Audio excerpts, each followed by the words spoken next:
Teacher, UAE's biggest classroom.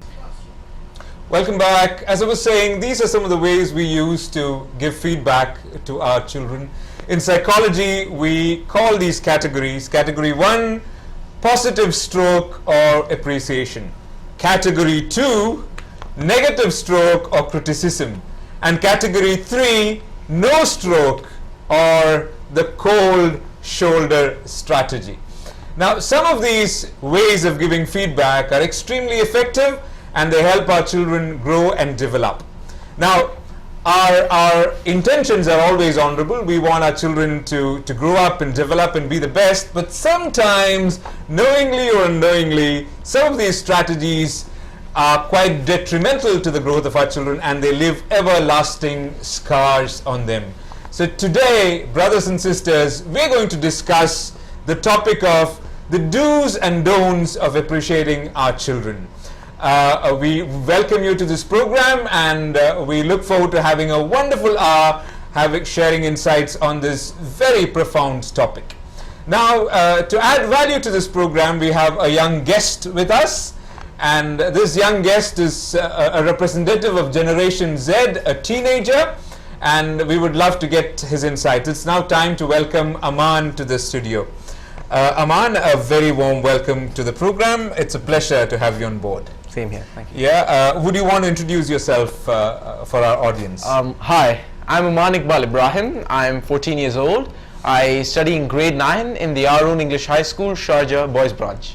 Okay, welcome Aman once again. Now Aman, what do you have for us? What value are you planning to add to this program? Well, I was very interested about today's topic, and I brought in a lot of friends together, we discussed, and finally I have a few collective responses which I'll be sharing with you today. Okay, what we've done is we've shared the questions with Aman in advance, so he brought his friends together. So he'll be speaking the collective wisdom of students of his age and time. So I'm sure we'll get to some very interesting insights from you, Aman. Yeah, and thanks to all his friends who had contributed with their ideas and suggestions. I would like to start by giving a small brief about stroking. Okay, we talked about positive stroke or negative stroke, or appreciating, if you may. Now, when we are small as a baby, the attitude that we have towards ourselves and towards the rest of the world is called I am not okay. In psychology, we call it a life position. That's the attitude that you have towards yourself and towards everybody else. And that life position says, I'm not okay. Now, it's easy to understand why it's not okay, because you're small and you cannot do anything. You cannot eat for yourself. Come on, you cannot even turn by yourself, you know, and everything happens automatically. So, and everybody is big, everybody has got big booming voices. So it's very natural for you to feel I'm helpless, I'm useless, I'm small, I'm insignificant, or I'm not okay. Now, the only time you start feeling I'm okay, which is very important for you to grow, is when somebody responds to you. Usually it's your mother. Now, when your mother comes and holds you, when your mother comes and touches you, pats you, talks to you, you know, whispering sweet nothings to you, sings to you, feeds you, that's the time the little ones start thinking, oh, maybe I'm okay after all, you know. That's why this wonderful person is giving me all this love. Now, psychologically, we call this process stroking, because the mother is holding you and responding to you. Mother is giving you feedback. Mother is telling you, you are important, I love you, and you exist. Now, the only time the baby feels I'm okay is when he receives strokes. Okay? And another aspect of this is you need strokes to grow. Now, if a baby is not stroked well enough as a child, even biologically the baby doesn't grow completely. His neurons doesn't develop, his synapses doesn't develop. So you don't get a fully grown adult if stroking does not happen appropriately. Now think about this, it's not just when we are a baby, even as adults we require strokes. Now that's the reason, imagine, you know, you walk out of your apartment and you meet your neighbor, and you say hi to the neighbor, okay, and let's say the neighbor doesn't respond. Now when the neighbor doesn't respond, you feel bad. Now why do you feel bad? This is because you have something called stroke hunger. You want the neighbor to acknowledge you, and only when you get strokes you start believing I'm okay. Okay, now imagine you walk into your office and you meet your colleagues and you say hello, and you expect everybody to stand up and greet you back, right? Now what happens if they don't greet you back? naturally there's a burning sensation inside, and you start getting negative feelings. You go for a holiday, you upload your pictures on Facebook, and you expect everybody to click like and share. And if they don't, just imagine, oh my God, what's happening to me? So we call this stroke hunger. So this stroke hunger is so important because it prompts you to seek strokes, because you need strokes to feel that you're okay, to feel that you're significant, to feel that you're important. Now, our viewers, please understand that this is true to everybody. Your children require strokes all the time. Your spouse requires strokes. Let's say your spouse makes something interesting and serves you. You might have given a stroke yesterday and day before, but the person requires a stroke even today, because you require a continuous supply of strokes. Why? Two reasons. One, because strokes is the only time when you receive them, you feel as if you're okay. And it's very important to feel okay, because otherwise you might start behaving in a negative manner, and you require strokes to grow. There's one more important concept that I want to tell you. We call it stroke hunger. Okay, just imagine that you've gone for a holiday and you've come back after 30 days and you go to the office. Okay, when you go to the office, if somebody just stands up, looks at you and says hi, that wouldn't be enough for you, because you want the person to come and tell you, hey, how was the holiday? What did you do? Where did you travel? Was it raining? How much did you spend? And all that. Similarly, suppose you've gone back after a prolonged illness. You expect people to come and talk to you more, okay, ask about your well-being. You've come back after the death of a loved one. So you require different amount of strokes at different points of time in your life. Similarly, our children also require different weights of strokes. When they're feeling anxious, when they're not well, when they've got an examination, when they've done something well, they definitely expect more strokes from us. So please, let's start this debate, let's start this discussion by stressing on a point. Strokes, and that too a continuous supply of it, is extremely important for the growth of our children. And it's only when we receive strokes that we start believing that we are okay. Yeah, we're good and we're confident. Now, let's talk about positive strokes and negative strokes and no strokes, the categories that we talked about. Now, my question for Aman is, Aman, you spoke to your friends, right, about this topic. So, what kind of strokes do you guys usually get in life? Well, most of the time we get negative strokes. Okay. And because there are so many scenarios to speak of. For example, one, if we score low marks in the exams. Two, if we get into fights or disagreements with our siblings. The parents usually tend to listen to the younger one always. I don't know why. And three, I would say, sometimes we tend to take matters into our own hands, and we think that, we can do things better the way we want. But you can't be 100% sure that all these instances will come out right. So the parents tend to get things done the way they've learnt it, the way they want it. So if, according to the parents, it's 2 plus 1, not 1 plus 2. Okay. You were mentioning something about siblings as well. Once the siblings get the upper hand, they'll complain and they'll narrate the story in such a way that we cut their arms off, or we tried to kill them, or so on. And naturally, the parent will act accordingly. They will either shout at us, they'll belittle us in front of our friends, they may punish us physically, they may ground us, and so on. So these are some of the punishments that you receive. You said shouting, you said screaming, grounding, and you're seeing that you guys, especially teenagers, receive quite a lot of this. There's something for our viewers. We are going to put up a small website link down. We'll very soon put that link up. Now we request you to, using your smartphones, access that link. Okay, it's Paul. Yes, it's on the screen right now. paulev.com/SIBA. So we have posted a few questions to you. Now the question is live right now, and the question that we have for you is, what kind of strokes do you give more to your children? Do you give positive strokes more or negative strokes more? So we request you to kindly access this link that's available and give us your responses, and we'll include that in the discussion. This is an opportunity for you to be a part of this conversation that's going on. Now, Aman, yes, negative strokes. You receive a lot of negative strokes, you said. Are you saying that you guys don't receive positive strokes at all? No, we do get positive strokes, of course, but not as much as the negative strokes. We get positive strokes only if we perform in such a manner that it exceeds the parents' expectations. If we score extremely high marks in the exams, they may gift us, they may take us out, we'll celebrate. If we do something the way they wanted it, exactly how they wanted it, and so on. Okay, so you're saying it's not that you don't get positive strokes at all. You do get it. Yeah, we but do. negative strokes is more like a deluge, and positive strokes is more like a trickle. Yeah, that's what you say. Now, can you just share with us something about the emotional intensity with which these strokes are given? Is there a difference in the way parents give positive strokes and negative strokes? I think if you compare it to a ratio, the negative strokes would be negative strokes to positive strokes would be 5:1. Okay. The way the parents react if something negative happens is, as I said, if the sibling narrates that we cut their hands off or something, and the way they react if we do something positive is, well, if they just stay monotonous, as you had said, they just say hi, yeah, very good. Yeah.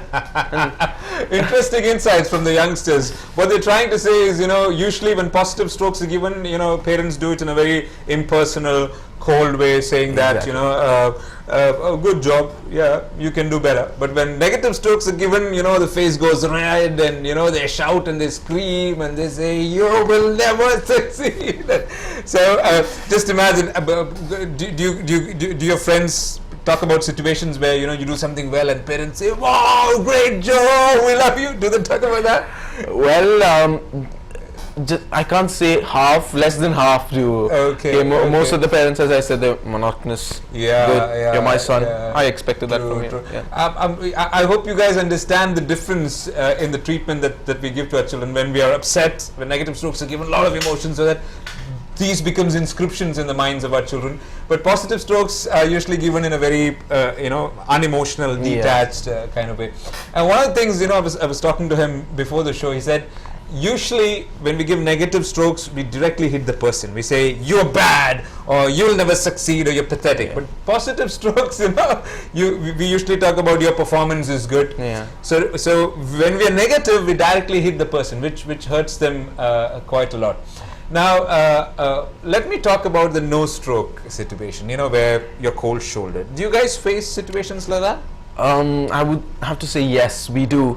But it's not as frequent as the negative strokes, whereas it's not as rare as the positive strokes either.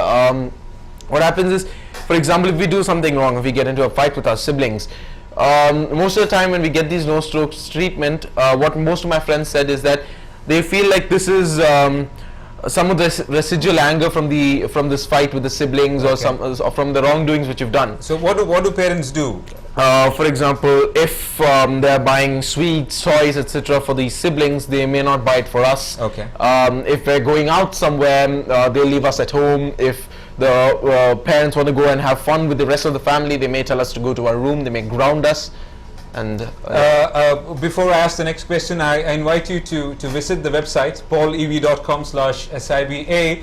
We would love to hear from you. Your inputs can really add value to the program. Aman, yes, you gave us instances where the no stroke, the cold shouldering is done. What do you guys really feel when that happens? it is terrible. It's extremely painful. Really? And in terms of pain, how would you compare a no stroke situation with a negative stroke situation? No strokes would be like, as I said, the same ratio as negative strokes to positive strokes. I would say 5:1. Yeah. Okay. No, what do you feel? What hurts you more, negative strokes or no strokes? It's the no strokes which hurt us the most, because, for example, if we've won first place in a competition, we run up to our parents and say, "Dad, or Mom, I won the first place." And instead of shouting at us or saying, "Yeah, but why didn't you put enough effort? Why didn't you do this? Why didn't you do that?" They may just ignore us and, yeah, okay. And you're saying that being ignored is more painful than being shouted at. Yeah. Now, what do you guys do when you face this situation? Well, most of my friends believe that they should do something to get back at the parents. They should do something to make sure that the parents feel, oh, what we did was wrong. We should have appreciated him. We should have done this. We should have done that.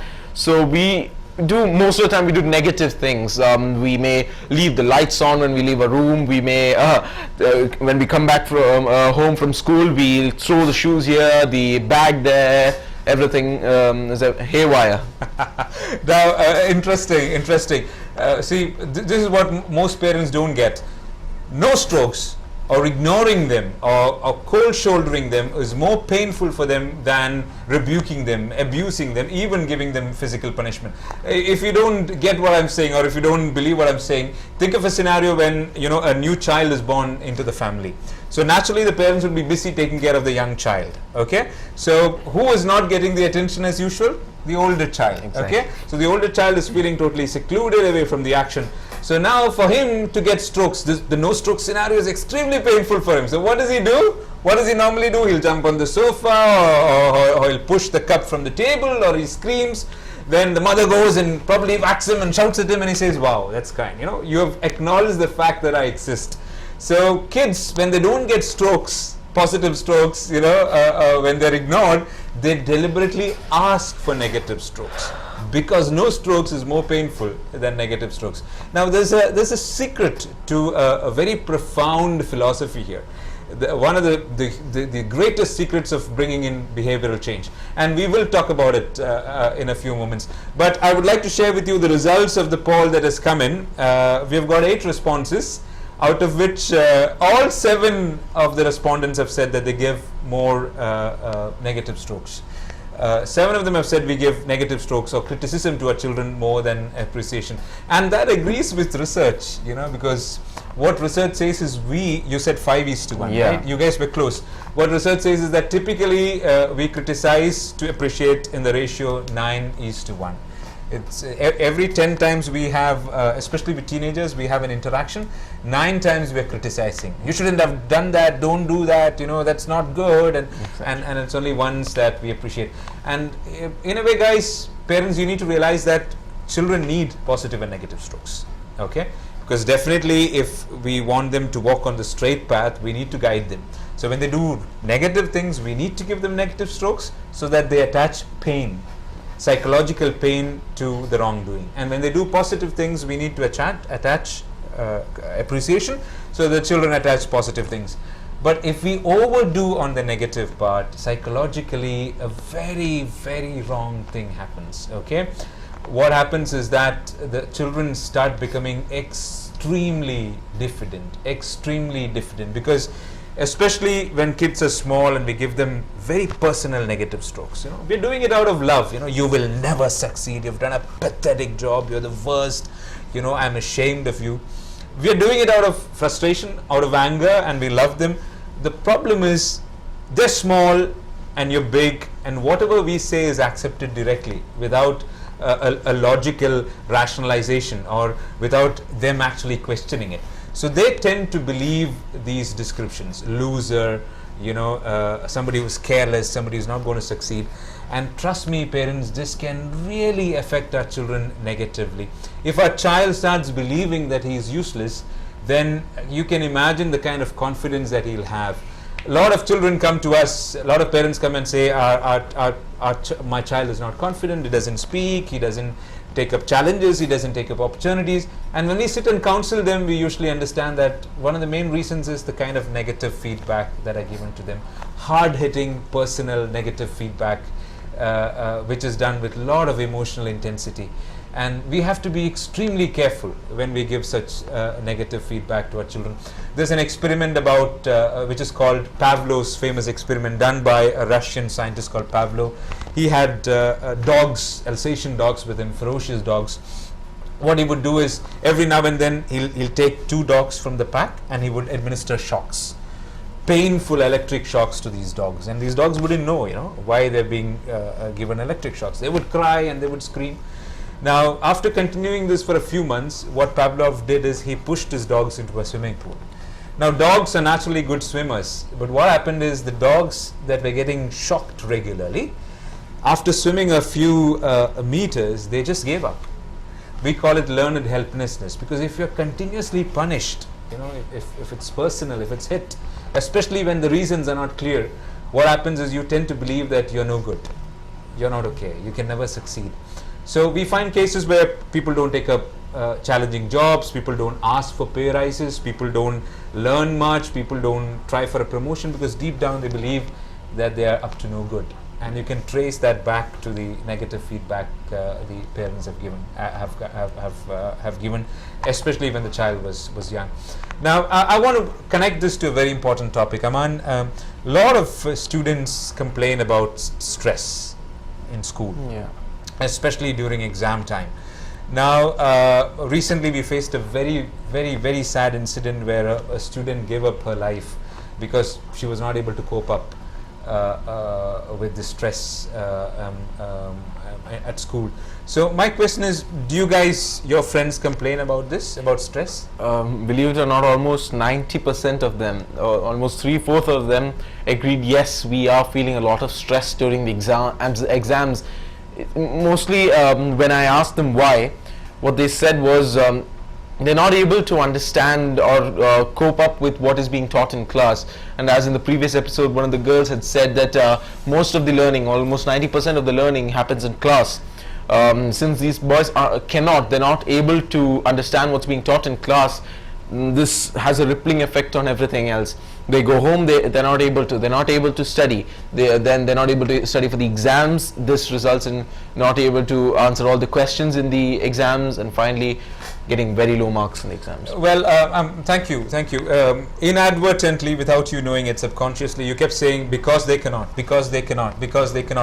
Now, this is exactly what happens, parents. If we feel our kids are more stressed about exams or it could be a competition, a speaking competition, a literary even.